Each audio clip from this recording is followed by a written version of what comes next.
दोस्तों कैसे हैं आप सब। आशा करते हैं कि आप सभी बेहतर होंगे और आपकी तैयारी भी अच्छी खासी चल रही होगी, क्योंकि एग्जाम भी बहुत जल्द होने वाला है। आपका बिहार स्टाफ सिलेक्शन कमीशन का जो सेकेंड इंटर स्तरीय बहाली यही है, या आपका सीजीएल फोर्थ का भी वैकेंसी आने वाला है। फिर बिहार पुलिस का एग्जाम होने वाला है। उसके अलावा बिहार ग्रुप डी की भी बहाली आ गई, रेलवे का भी बहाली आने वाला है ना। तो इन तमाम वैकेंसीज को देख करके आपकी तैयारी एकदम जोर शोर से होनी चाहिए। कई मैथ्स के वीडियो अपलोड कर दिए गए हैं, है ना। उसके बाद ये मैथ्स का एक बहुत ज्यादा इंपॉर्टेंट टॉपिक लेकर के आए हैं, ये संख्याओं का इकाई अंक निर्धारित करने का।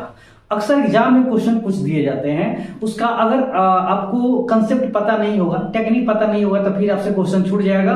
और आप समझते हैं कि जब क्वेश्चन छूटता है तो कहीं ना कहीं मेरिट से आपकी जो दूरी है बढ़ती चली जाती है, जो आपके लिए खतरनाक सिद्ध होता है। तो ये शुरू करते हैं वीडियो। बहुत अच्छा वीडियो होगा, कम टाइम का होगा, वीडियो को पूरा देखिएगा, है ना। चूंकि आप जानते हैं कि हम पंचायत सचिव के पद पर कार्यरत हैं बिहार के खगड़िया जिला में, तो इस जॉब में बहुत ज्यादा व्यस्तता रहती है, क्योंकि रिस्क वाला जॉब है, प्लस बहुत सारा काम देखना होता है पंचायत स्तर पर, है ना। तो इतनी व्यस्तता के बीच समय निकाल करके आपके लिए वीडियो हम बनाते हैं, यूनिक क्वेश्चन डालते हैं, यूनिक पॉइंट पे क्वेश्चन डालते हैं, जो एग्जाम में जिससे क्वेश्चन मैक्सिमम रिक्वायर किए जाते हैं, है ना। तो आपसे यही उम्मीद है और आशा भी है कि वीडियो को जरूर शेयर करना है, और चैनल पर नए हैं तो चैनल को सब्सक्राइब करना है और वीडियो को लाइक करना है। चलिए हम वीडियो शुरू करते हैं। देखिए, इकाई अंक निर्धारित करने के लिए सबसे पहले क्या है ना, सोचना क्या है। जैसे मान लीजिए कि हम एक क्वेश्चन से ही शुरू करते हैं इकाई अंक निर्धारित करने का। जैसे मान लीजिए कि यहाँ पर 576 है, यहाँ पर 104 है, यहाँ पर 309 है, ठीक है। और भी मान लीजिए यहाँ पर 107 है, एक संख्या है, और कह रहेगा इसका जो है का इकाई अंक निकालिए, इकाई अंक निर्धारित करिए। क्या होगा इकाई अंक। अब चूंकि ये बहुत बड़ी संख्या है, इसको गुना करिएगा, है ना, तो टाइम लग जाएगा। आपको सिर्फ और सिर्फ इकाई अंक से मतलब है, यूनिट डिजिट से मतलब है, ठीक है। तो इस सबके हम केवल इकाई अंक पर ही ध्यान फोकस करेंगे। इसका इकाई अंक कितना है, 6 है, इसका 4 है, इसका 9 है, इसका 7 है, ठीक है। बस इसी पर काम कर लेना है। इधर से कैलकुलेट करेंगे हम। देखिए समझिए, 9 सत्ते कितना हो जाएगा, 63। अब इसका इकाई कितना हो गया, 3 हो गया, ठीक है। इसका कितना है, 4, तो 3 चौका 12। इसका इकाई कितना हो गया, 2। अब 2 से गुना करेंगे, 2 छक्के 12। तो आपका जो इकाई अंक निर्धारित हो गया, मतलब इसका आपका इकाई अंक जो निकलेगा, इकाई अंक ये आपका निकल गया क्या, 2 निकल गया। मतलब सिर्फ और सिर्फ आपको इकाई अंक से मतलब रखना है। एक और क्वेश्चन देखेंगे आप, एक और क्वेश्चन देखिए। जैसे मान लीजिए कि ये कितना है, 1 7 6 8 है, 1 5 9 7 6 3 है। इसका गुणनफल करना है और इसका इकाई अंक निर्धारित करना है। आपको क्या निर्धारित करना है, इकाई अंक निर्धारित करना है इसका। तो इकाई अंक निर्धारित करने के लिए सिर्फ वही इकाई अंक से मतलब रखना है। इसका इकाई अंक 3 है, इसका 8 है, इसका 9 है, तो गुना करिए।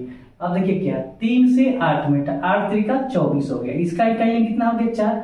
अब इस 4 में गुना करिए इससे, किससे, 9 से, तो 9 चौका 36। अब 36 का इकाई अंक कितना हो गया, 6। तो आंसर आपका क्या हो जाएगा, 6 हो जाएगा। देखिए जब क्वेश्चन समझ लेते हैं तो बनाते बनाते इतना प्रैक्टिस हो जाएगा कि आपको समझना ही नहीं है कुछ, सीधे आंसर आप मारेंगे, ठीक है। प्रैक्टिस, इसलिए तो मैथमेटिक्स में प्रैक्टिस इंपॉर्टेंट होता है। क्वेश्चन को मैक्सिमम टू मैक्सिमम क्वेश्चन बनाना होता है। आपके माइंड में क्वेश्चन का आंसर देखते ही सेट हो जाता है, ठीक है। तो ये इसका बेसिक है कि सिर्फ हमको इकाई अंक से मतलब रखना है। अब चलिए, ये तो आपका बेसिक कंसेप्ट हो गया। अब इससे जो अगला, यहां पर देखिए, जैसे मान लीजिए ये 3 6 9 हो गया, 5 हो गया, यहाँ पर 6 3 8 7 प्लस 0 8 6। इसका पूछ रहा है कि इकाई अंक क्या होगा। तो इसका तो इकाई अंक और आसान है, सिर्फ जोड़ देना है। तो आपको सबसे मतलब नहीं रखना है, 5 से 8 से 6 से। अब 6 को जोड़िए, इसमें कितना हो जाएगा जी, 6 को जोड़िए, 6 7 13 हो जाएगा। इसमें आगे आपका 3 से ही मतलब रखना है, इसमें जोड़िए 3 और 5 8 हो गया। तो इसका इकाई अंक क्या हो गया, 8 हो गया। अब देखिए, अब क्वेश्चन पूछता है, मान लीजिए कि यहाँ पर 506 है यहाँ पर मान लीजिए दे दिया आपको 52 दे दिया, चाहे 53 या 54 कुछ भी दे दिया। इसका पूछ रहा है इकाई अंक क्या होगा, इसका इकाई अंक निर्धारित करिए। तो कैसे निकालिएगा, इसका इकाई अंक कैसे निकालेंगे, ठीक है। तो अब 506 को 54 बार तो गुना नहीं कर सकते हैं, तो फिर करेंगे तो कैसे करेंगे, ये तो क्वेश्चन आएगा तो बना लेंगे, लेकिन जब इस तरह पावर देगा तो कैसे बनाएंगे। तो ध्यान देना है, जब भी इस तरह के क्वेश्चन दे आपको तो ये पावर जो होता है इसमें 4 से डिवाइड कर देना है। डिवाइड किससे कर देना है, 4 से, और जो शेष बचेगा बस इकाई अंक पर रख करके प्रोसेस कर लेना है। अब चूंकि संख्या 506 है तो हमको इकाई अंक से मतलब रखना है, तो यहाँ पर इकाई अंक कितना आ गया, 6 आ गया, है ना। अब चूंकि 54 है, 54 में 4 से भाग दीजिए, 4 से भाग करिएगा तो शेषफल कितना आएगा, तो 13 चौका 52, शेषफल आ गया 2, यहाँ पर रखिएगा 2, तो 6 कितना हो जाएगा 36, और 36 का लास्ट में इकाई अंक आ गया 6, तो ये आपका इकाई अंक निर्धारित हो गया। क्या हो गया, ये इकाई अंक। तो इसमें क्या करना है, सिर्फ आपको 4 से डिवाइड करना है।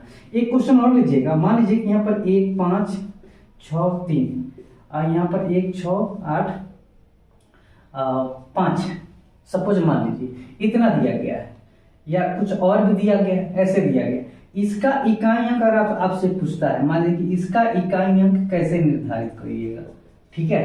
तो सिर्फ वही बात है, इसका इकाई अंक से हमको मतलब रखना है। अब पावर है तो पावर में 4 से भाग करके हम शेषफल निकाल लेते हैं। तो ये देखिए 2656 है, 4 से भाग करिएगा तो टाइम लग जाएगा। तो 4 से भाग करने का नियम क्या होता है कि लास्ट के 2 अंक में 4 से डिवाइड कर लीजिए, ठीक है।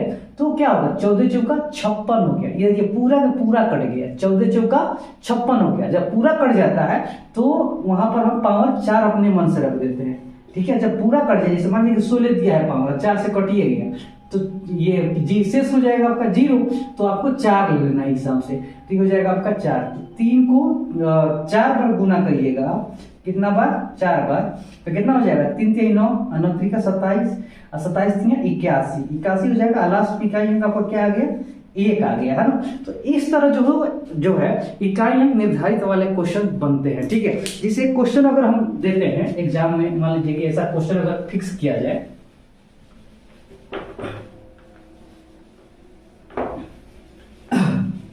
उसको थोड़ा सा आवर्धित करके देते हैं। जैसे 105 3 का पावर मान लीजिए कि 109 है, गुना 106 5 3 का पावर 200 मान लीजिए 15 है, 2015 है। एक और लिख देते हैं 6 1 5 8 का पावर 3015 है या 3000 कुछ भी है। इस तरह क्वेश्चन अगर आपको दे दिया, अगर इसका पूछता है इकाई अंक निकालना है, तो फिर वही प्रोसेस है। सबके इकाई अंक से हमको क्या करना है, मायने मतलब रखना है। तो इसका इकाई अंक कितना हो गया 3, इसका इकाई अंक कितना हो गया 3, इसका इकाई अंक कितना हो गया 8। अब पावर है तो सब में क्या कर देना है, 4 से भाग कर देना। लास्ट के 2 अंक में 4 से भाग करिए, यहाँ भी 4 से भाग करिए। तो 4 से भाग करिएगा तो 4 2 8 पावर हो जाएगा 1, यहाँ करिएगा तो 4 3 12 पावर हो जाएगा 3, यहाँ करिएगा तो 4 से 16 पावर हो जाएगा 2। अब सबका निकालिए तो ये हो जाएगा कितना 28 64 हो जाएगा। ये 3 3 का 27 हो जाएगा, ये 3 का 3 हो जाएगा। अब गुना करिए, अब देखिए इकाई अंक से मतलब रखना है तो इसका 4 इसका 7 7 जो का 28 हो गया। अब 28 का इकाई अंक 8 हो गया, 8 में 3 से गुना करिए तो 8 3 का 24। ये आपका इकाई अंक कितना आ गया, ये आपका इकाई अंक हो गया 4, है ना। तो बहुत आसान है, जितना ज्यादा सोचिएगा उतना ज्यादा और उतना जल्दी क्वेश्चन को बनाइएगा, उतना ही कम टाइम लगेगा और मैक्सिमम क्वेश्चन को आप अचीव कर पाइएगा, ठीक है। ये क्वेश्चन पर एक क्वेश्चन आपको देते हैं, अगर पूरी वीडियो समझ में आ गई होगी, इसकी जो कंसेप्ट है समझ में आ गया होगा, तो क्वेश्चन है कि 48 23 गुना 444 गुना 567 गुना 82 x, यहाँ ध्यान देना है x। अब इसका इकाई अंक जब कैलकुलेट किया गया है तो 2 आया है ना, तो x का मान आपको बताना है। ऑप्शन दिया गया है, क्वेश्चन को बनाइएगा, अब बना करके आंसर वीडियो कमेंट बॉक्स में कमेंट करिएगा, ठीक है। अगले वीडियो मिलते हैं आपसे, नमस्कार, धन्यवाद, थैंक यू।